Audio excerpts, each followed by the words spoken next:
안녕하십니까. 저는 우시장 도시재생 통합주민협의체 대표를 맡고 있는 임용호라고 합니다. 제가 우시장이 발을 여기 담그게 된 거는 꽤 오래됐죠. 한 40년 됐다고 봐야죠. 제가 이제 56년생인데 꽤 오래됐죠. 그러니까 이 본격적으로 들어온 거는 전 군대 제대하고 결혼하고 이제는 여기 왔는데 그 전에도 총각대 오토바이 타고 왔다 갔다 내가 살기는 신길동에서 살았는데 왔다 갔다 하면서 좀 유심히 봤죠. 이게. 근데 이제 나중에도 그 얘기가 나오는데 우리 이 우시장, 우리 이 계통에 우리 부친이 하고 있었어요. 신길동에서. 우시장 말고. 그래가지고 자연스럽게 이제 그걸 봤지. 그러니까 거부감 없이 여기를 이제 왔다 갔다 하게 됐죠. 정확하게는 74년도인가? 몇 년도를, 74년도 내가 알기로는 그 정도, 70년도 한 중반? 그 정도 됐었어요. 이제 정부 차원에서 이제는 우리나라도 이제는 도축업을 어떻게 이제 좀 그때만 해도 너무 누구 말 맞다나 흔히 이 근처에 농장 같은 게 많았어요. 돼지, 소 이런 농장들이 많아가지고 그때 당시는 밀도살도 이제는 그런 농장 같은 데서 행해졌다는 거지. 그런 거를 이제 방지하기 위해서 서울시에서 이제 이게 통합적으로 크게 이제 도축장 그때만 해도 대단했죠. 지방 작업에는 몇 마리 안 해도 여기 소 몇백 마리에 돼지 2천도 3천도 작업을 했었어요. 그때 호황일 때는 70년도하고 80년도 이전 과정 80년도 초 이때가 굉장히 호황이었었는데 이 도축장이 되기는 정문이 지금 어디지 아파트 지금 저 있는데 끝나는 부분 거기가 정문했었어요. 근데 거기까지 도축장이 들어오면서 거기까지 포장이 돼 있고 저 하안동 쪽으로는 포장이 안 돼 있었어요. 그때 당시에. 도축장이 생김으로 해가지고 70년도 후반은 모든 생활권이 무슨 큰 시장 개념 주위에 그때 당시는 집값이고 뭐고 간에 재산 가치가 시장을 주변에 더 비쌌다고 봐요. 제가 알기로는. 그러니까 도축장이 생김으로 해가지고는 우후죽순 주위가 점점 이제는 술집이라든지 식당이라든지 이게 자연스럽게 이제 형성이 되는 거예요. 그게. 여기는 그때 당시에 정부 활성화를 위해 가지고 도매시장으로 돼버린 거예요. 이게 도매라는 그 개념이 고기를 도매를 하는 게 아니고 경매. 옛날에는 내가 농장 가서 돼지를 사다가 그때만 해도 참 보잘것없었어요. 이 도매시장이 되기 전에 안양이라든지 이런 데는 지금 봉고 탑차 있잖아요. 탑차에 냉동기가 없는 상태에서 이제 위에 천장에 구멍을 몇 개 뚫어 숨을 쉬어야 되니까 거기에다 생돼지를 실어가지고 도축장에 와가지고 내려가지고 이제 그 시간에 그 차를 가가지고 이제 세차장 가서 세차를 해가지고 도축을 해가지고 다시 싣고 그걸 그렇죠. 그런 개념으로 갔었다고 개인이. 그래가지고 이제 이게 이제 경매 도매 시장이 됨으로 해가지고 이게 이제 확 활성화가 돼버린 거예요. 그게. 그때 당시에 경매할 때 보면은 야구장 가면 저거 있잖아요. 같이 이제 스탠드 같이 중매인들이 쫙 앉아 있어. 쫙 모자에 이제 번호가 다 있고 1번, 2번, 3번 몇 번 중매인이 다 이제 표시를 해야 되니까. 그러면 돼지나 소가 앞으로 이렇게 지나가 이제 번호가 맥힌. 그러면 그 사람 나름대로의 금액을 적는 거예요. 그때만 해도 참 수동이었. 요만한 칠판 같은 걸로 탁 돌려. 그러면 금액이 딱 있잖아. 그럼 거기서 그분이 최고 많이 쓴 중매인이 그걸 딱 넘어가는 거예요. 그게. 그러면 그 중매인하고 그때 당시에 이제 정육점 정육점하고 이제 거래가 이제는 그 단골이지 몇 번 중매인하고 뭐 이런 그 정육점하고 이런 관계가 되는 거예요. 그 갑하고 을하고 이제 이런 관계가 되는 거예요. 그 사람은 중매인이 고기를 대주고. 근데 당시에 이제 저 정육점 그 주인들이 여기 와서 살다시피 했어요. 왜냐면 그 경매가 높낮이가 있잖아. 그럼 싸게 낙찰이 된 건 자기 달라고 아우성이요. 그 당시에. 그러면 그 표를 그 정육점 저기한테 주면 그게 다 이제 접수가 돼가지고 이제 글로 가는 거예요. 돈은 이제는 중매인한테 넘어가고, 저 돈은 중매인한테, 중매인은 여기한테 이제는 그 입금을 시키는 그런 개념으로 가고. 그때 당시는 이제는 뭐 주로 과천, 이제 과천, 의왕, 분포 뭐 이런 데는 전부 다 안양 도축장에서 관리를 했었어요. 그러니까 그때만 해도 단위 조합이 형성이 됐었어요. 저 정육점 업자들이. 그래서 뭐 의왕시 조합장, 뭐 안양시 조합장, 과천시 조합장. 그때만 해도 조합장 파워가 무지하게 셌었어요. 뭐 도축장 사장하고도 이 새끼 저 새끼 할 정도로 그 정도로 파워가 셌다고. 그런 이제 그런 게 이제 차차 이제는 세태에 가가지고 없어지기 시작하는 거예요. 자꾸 그 도매, 그때만 해도 안양 같은 데는 도매 시장이 아니고 지금은 도매 시장인데 아니고 개인으로 이제 사다가 자꾸 해가지고 이런 개념으로 갔었는데 이제 이게 자꾸 활성화, 정부 시책이 또 그렇고 그러니까 여기는 커지고 그런 데는 이제 쇠퇴해 가는 그런 개념으로 갔어요.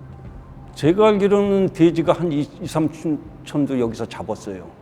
그때만 해도 엄청난 물량이죠. 그때만 해도 지방은 어떤 시스템으로 갔냐 하면 70년도 초에는 그러니까 뭐라 그러나 발동기라 그래야 되나? 그거를 개조를 해가지고 오토바이 비스무리하게 만들어가지고 나무로 이렇게 만들어가지고 뒤에 적점에다 돼지를 2마리, 3마리씩 이렇게 시골에 다니면서 먹인 그걸 사다가 이렇게 할 정도였는데 여기는 2천도, 3천도로 했을 정도면 굉장히 그게 다 소비가 됐다는 거죠.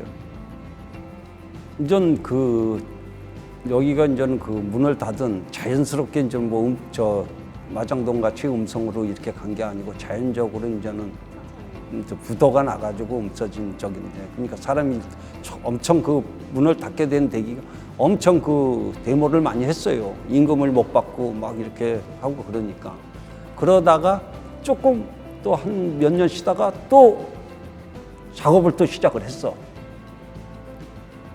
나 아는 사람이 어떻게 그거를 또 해먹으려고 그걸 어떻게 또 그때 당시에 해가지고 한 2-3년 쉬었다가 그 사람들을 포섭을 해가지고 다시 작업을 하게 된 거야. 서울시 사람들 뭐 부채 어떻게 해결을 했는지 안 했는지 모르고 해가지고 다시 작업을 시작을 하더라고요. 그래가지고 뭐 한 1년 더 하다가 그 사람도 이제 이게 안 되니까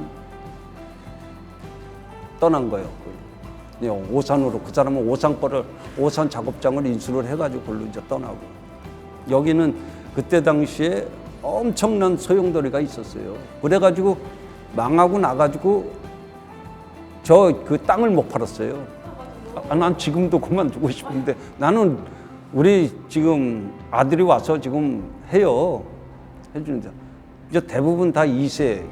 나 같으면 어떻게 보면은 우리 부친이었으니까 3세라고 봐야죠. 3대가 이게 가만히 보니까 메리트가 있으니까 이게 하는 거예요.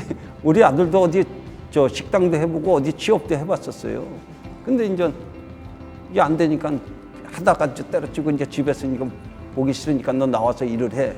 그래가지고 이게 이제 발을 담그게 됐는데 개인적으로는 뭐 그렇게 시키고 싶은 마음은 없어요. 아무래도 그 밖에서 보는 직업이 이제 천한 직업이다. 아니 나는 83년도에 결혼을 했는데 나는 우리 지금 애엄마가 여기 와가지고 시골 사람인데 세상에 이런 데도 있어? 이렇게 얘기를 하는 거야. 그래가지고 나는 개인적으로 우리 처남이나 우리 처제, 우리 처가 조금 이 근처에 전혀 오질 못하게 했었어요. 지금도 그렇지만 아무래도 이미지는 안 좋지. 그래가지고 내가 결혼할 때 우리 처갓집이 시골인데 창녕이야, 창녕. 아주 깜짝인데. 그때만 인사 갔는데 그 포장도 안 돼 있더라고. 내가 거기서 재벌인 줄 알았어, 재벌. 재벌인 줄 알았어요, 그때 당시에. 왜냐하면 내가 그때 당시에 이제 결혼할 때 한 80평짜리 여기 집에서 살았었고. 그랬으니까. 재벌인 줄 아는 거예요. 돈 가가지고 몇십만 원씩 쿵쿵 쓰고. 뭐, 그러니까 그때만 해도 이제 차가 한 1, 2년 타고 바꿨다고요, 내가. 그러니까 처음에 K 후반 70년도 후에 K33이라고 저 기아차가 있었어. 그거 있었지. 그거 몇 년 타다 팔고, 포니 사가지고 팔고, 포니2 사가지고 팔고, 그래가지고 나중에 소나타2 그걸 사가지고 얼마나 이 바닥이 호황이냐면 그 카폰 있잖아요. 쌍안대라 달고 그 정도로 호황이었었다고. 그 결혼 한 사람 뭐 안 한 사람이 그러니까 그만큼 버니까. 그러니까 맨 주위에 사무실 꽤 많았어요. 여기가 2층 3층이. 가보면 맨 도박만 하는 거예요. 그래가지고 지금도 여기서 그때 당시에 열심히 한 사람, 그 사람들은 준재벌 정도는 돼요. 좋았던 시절이라는 거는 흔히 얘기하는데 이제 나라에 무슨 대지로 놓고 봤을 때 뭐 병이 어디 한 구역에 병이 걸리잖아. 부지역이라든지 뭐야. 이렇게 됐을 경우엔 내부적으로 그때만 해도 다 지금은 좋으니까 뭐 폐기를 시키니 뭐 어떻게 그때만 해도 다 유통이 됐었다고. 그러면 어느 지역에 작업을 못하게 만들었어. 그게. 뭐 서울 지역이면 서울 도축장 문을 닫고 뭐 어디는 문을 열어주고. 그러면 그 당시에 그 대지가 문 열은 대로 갈 수밖에 없잖아. 거기에서 물건을 받은 사람은 왜 날이 이렇게 안 새나 이 정도였어요. 그냥 돼지머리하고 내장을 발로 차도 하나에 10,000원씩이 떨어졌어. 이거 왜냐하면 서울 지역이나 이런 다른 지역은 묶여 있고 거래처를 관리를 하려고 그러면 그거라도 갔다가 사다가 밤 11시 12시에 기다렸다가 사다가 그걸 메꿔줬다. 그 시절이 몇 개월간 나는 주로 안양에서 많이 했는데 어느 순간에는 다른 데는 다 묶이고 안양 문을 열어주는 거야. 그러면 다른 데는 다 문이 닫히니까 돼지고 뭐고 간에 다 불러 들어오는 거야. 그러면 우리 같은 업자들이 전화 오고 물건 달라고 아우성이 되는 거지. 그러면 손 하나 안 대고 코 푸는 거예요. 그냥 거기서. 하루 저녁에 몇백만 원씩 그냥 버는 거예요. 아무것도. 그런 시절이 있었어요. 대신 나쁜 시절은 이게 묶여버리고 다른 데가 문을 열었을 때 그때는 또 가가지고 굽식이 또 들어가는 거예요. 이게 그런 부산물 장사가 굉장한 메리트는 있어요. 지금도 그렇지만 앞으로도 계속적으로 메리트가 있다고 봐요. 이게 한 번 정도의 이 과도기 같은 게 있어요. 뭐 정부에서 수입 같은 게 지금 유럽 수입이 어느 정도 이제 막 정부에서 막는 수가 있다고 거기에 무슨 아프리카 돼지열병이 만약에 했을 경우 정부 차원에서 커트를 시킨다고. 그럼 이제 부산물이 이제 그게 안 들어오고 그 수입이 우리나라에서 지금 굉장히 많은 저기를 차지하고 있어요. 그러면 이제 이게 또 녹아나는 거예요. 이게 부산물이 그래가지고 메리트가 있어요.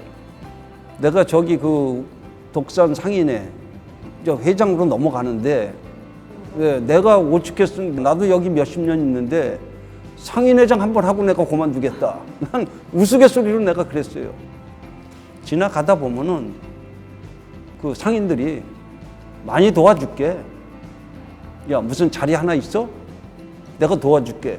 지금 대부분 다 그래요. 그러니까 대부분 그분들도 우리 우 시장이 변화가 일어나야 된다고 생각을 하고 있어요. 지금 얼마 전까지만 해도 그런 아니란 옆에 주위에 건물들이 없었잖아요. 그러니까 그걸 몰랐던 거야. 계속적으로 아파트 들어서 그 주위에 건물이라 계속 민원이 들어가니까 야, 이거 변하지 않으면 힘들다. 행길가에서 물건 하차하고 이런 것도 내 생각에는 문제가 있다고 생각을 해요. 그 사람들이 들으면은 뭐 안 좋지만 이것도 있어. 이제 정부에서도 그걸 해주겠다는 건데. 그래가지고 구림 부축간을 져가지고 하차하는 것도 안 보이는 데 가서 하고 이제 그럴 생각인데 많은 변화가 일어난다고 생각합니다.